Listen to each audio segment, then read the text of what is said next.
एक बार एक छोटी सी बच्ची हाथ में मिट्टी की गुल्लक लेकर के भागती हुई एक दवाइयों की दुकान पर गई। वो काफी देर तक वहां पर खड़ी रही, लेकिन दुकानदार का ध्यान उसकी तरफ नहीं गया क्योंकि और भी बहुत सारे लोग खड़े हुए थे।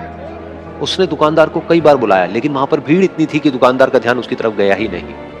और फिर उस बच्ची को थोड़ा सा गुस्सा आया तो उसने अपनी मिट्टी की गुल्लक लेकर के वहीं काउंटर पर जोर से रख दी, जिसके बाद में जो दुकानदार था और जितने भी लोग खड़े थे वो सब उस बच्ची की तरफ देखने लग गए।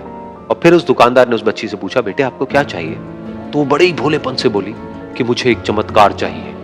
ये सुनकर के दुकानदार को कुछ समझ नहीं आया, ना ही वहां पर जो लोग थे उनको कुछ समझ में आया, और सब उसकी तरफ देखने लग गए। फिर दुकानदार ने बोला, बेटे चमत्कार तो यहाँ पर नहीं मिलता है। तो बच्ची को लगा कि वो उससे झूठ बोल रहा है, तो बच्ची ने कहा कि मेरी गुल्लक में बहुत पैसे हैं, आप बताओ आपको कितने पैसे चाहिए, लेकिन मैं आज यहाँ से चमत्कार लेकर के ही जाऊंगी। तो वहीं काउंटर पे एक और आदमी खड़ा था, उसने उस बच्ची से पूछा कि बेटे क्यों चाहिए तुमको चमत्कार?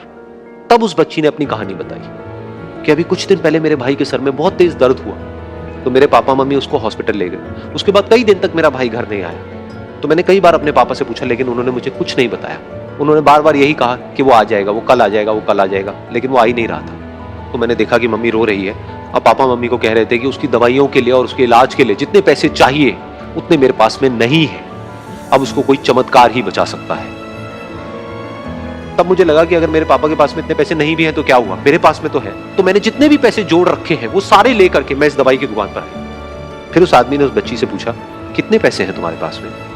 ये सुनते ही उस बच्ची ने अपनी गुल्लक उठाई, जमीन पर फेंकी और तोड़ दी, और पैसे गिनने लग गई।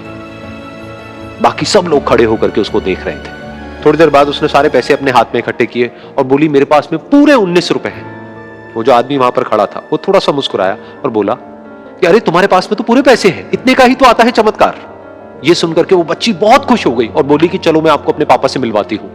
बाद में पता लगा कि वो आदमी कोई आम आदमी नहीं था, बल्कि एक बहुत बड़ा न्यूरोसर्जन था, और उसने सिर्फ 19 रुपए में उसके भाई की सर्जरी करी, और कुछ ही दिन बाद वो ठीक होकर के घर वापस आ गया। फिर कुछ दिन बाद वो बच्ची, उसका भाई, उसके पापा, उसकी मम्मी चारों एक साथ बैठे हुए थे और बात कर रहे थे। तो उसकी मम्मी ने उसके पापा से पूछा कि अब तो बता दो ये चमत्कार आपने किया कैसे?